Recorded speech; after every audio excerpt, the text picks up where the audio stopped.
Hi guys, welcome back to SoftAsia Tech. Today in this video I'm going to show you how you can enable maintenance mode on your website. You can see I have added here a custom page of maintenance mode, and if you are a user on this website you can click on this icon, and here you have to add your login details and you can log in to get access to the live site.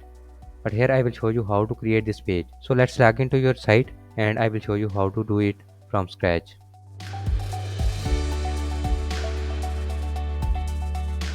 So here I am on my dashboard. First of all, I will go to plugins and add a new plugin. Here in the search bar, I will search for maintenance plugin, and here you can see the maintenance plugin. Click on install now button, and after installations, click on activate. Now the plugin is successfully activated. Here you can see the maintenance tab in the sidebar. Click on it. Now here I am on the settings page of this maintenance plugin.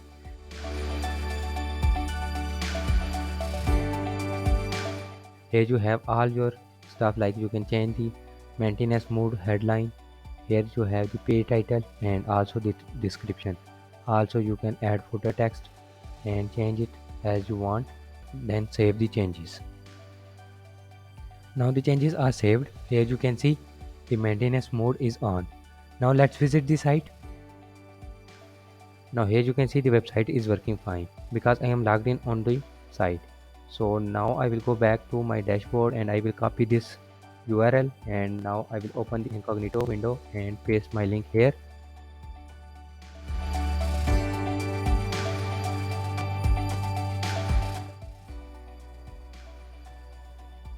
Now here you can see the website is in a maintenance mode. You can see this maintenance page and also the title and the description under it, and here you have the footer text. That's how you can enable maintenance mode on your website using a plugin without designing a new page. Hope you learned something new in this tutorial. If so, please like this video and share with your friends. Don't forget to subscribe our channel and also press the bell icon to get notified when I upload new videos. Thanks for watching.